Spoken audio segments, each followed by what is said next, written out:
What it do, Bean Crew? It's your boy Savon Thomas, back with another episode of Coffee and Comments. Today we're going to review the movie The Devil Wears Prada. Was it good? Was it trash? Let's talk about it. But first, let's take a sip.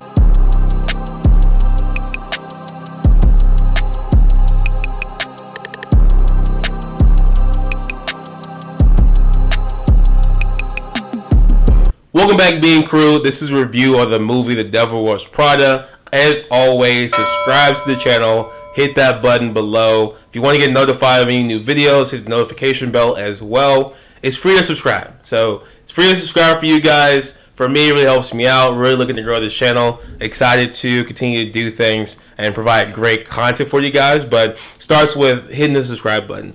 Just go ahead and subscribe.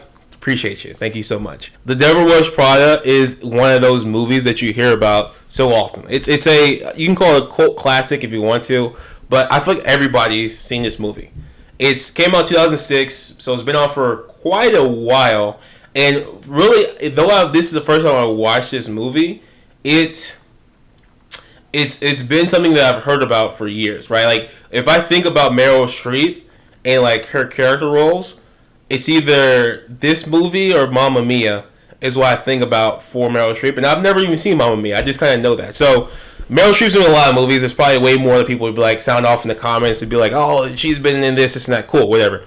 I'm not a Meryl Streep stan. But she is a great actress. Don't get me wrong. So this movie, I was like, man, let me see this movie that I think I know Meryl Streep for. Because this is like the main thing I think about for her. And it was an enjoyable movie. Like, I thought it was fun. And Hathaway is a main person in this. I didn't realize that Emily Blunt was also in this movie. Like, I saw the award show where she was at with Anne Hathaway and with Meryl Streep, and they're quoting the movie, but I totally forgot she was in this. Like, she doesn't even look like the Emily Blunt that I know today. Like, she looks like totally different, which makes sense. 2006 to 2024, a lot of years since then, but still, like, something about I was like, oh yeah, Emily Blunt's in this movie. Like, just totally different person that I remember her as. But for those that haven't seen this movie, which again I don't know how, it's pretty old, but it's about the fashion industry. So Anne Hathaway's character went to school for journalism and she's trying to break into the industry, but sometimes you have to start as like an assistant or different things at certain publications before you get to actually do and pursue what you want. And really, connections are everything, especially in New York. Connections are everything. And so this movie really highlights that and shows her working for one of the most powerful women in the fashion industry, who is Miranda Priestly. And that's played by Meryl Streep. Emily Blunt is the main assistant, her character, and then Anne Hathaway's character is the second assistant, right? Really there to help out and fill in the gaps. And so I enjoyed this movie for a couple different aspects. One of the things I loved is it showcasing New York City.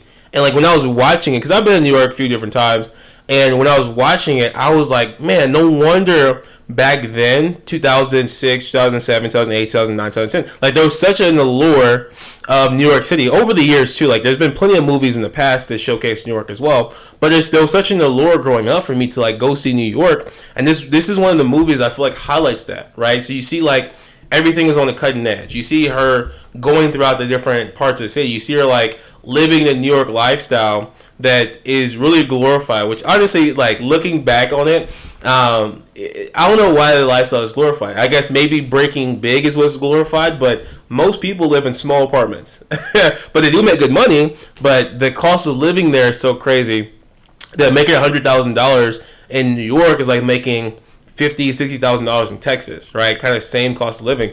And so it's crazy, but you do live in New York, and they're always bustling. So there's that dream that's put on display of like being cutting edge, being in fashion, living in New York, doing all the things, and that's what's interesting to me of that aspect. But then two, you see like a terrible work environment, toxic work environments. It's like today you would never see people deal with that, but back in the day, like you were just lucky to get a job. Like that's kind of the mentality, especially that Gen X and millennials kind of like got birthed into, was like, you're lucky to have a job, you work your tail off, right? Now Gen Z and probably Gen Alpha are just like, no, we have work-life balance. And millennials kind of started that, but definitely Gen Z is more like, we have work-life balance and you gotta work us to death. But this movie was just fun. So I enjoyed it. It was good. There was nothing that like blew me away about the movie. Like it's just an average movie in my opinion. Good movie to watch, but like nothing like, oh my man, this is fantastic. Like it was just fun. It was a fun movie, good movie. I enjoyed it. Again, cult classic for a reason. People really enjoyed this movie. I gave it personally a 6.8 out of 10. It is on our medium roast list. So average movie you can go check out whenever you want to. It's nothing that I'd be like, man, go watch right now. But if you want to watch a movie, you haven't seen Devil Wears Prada, go watch it. You'll probably enjoy it. You'll probably have a good time watching this movie. So that's my thoughts on The Devil Wears Prada. If you've seen it, let me know in the comments. Sound off in the comments on what your thoughts are. If you haven't seen it, go watch it and let me know. But thanks for tuning in to the episode of Coffee and Comments. We'll see you next time.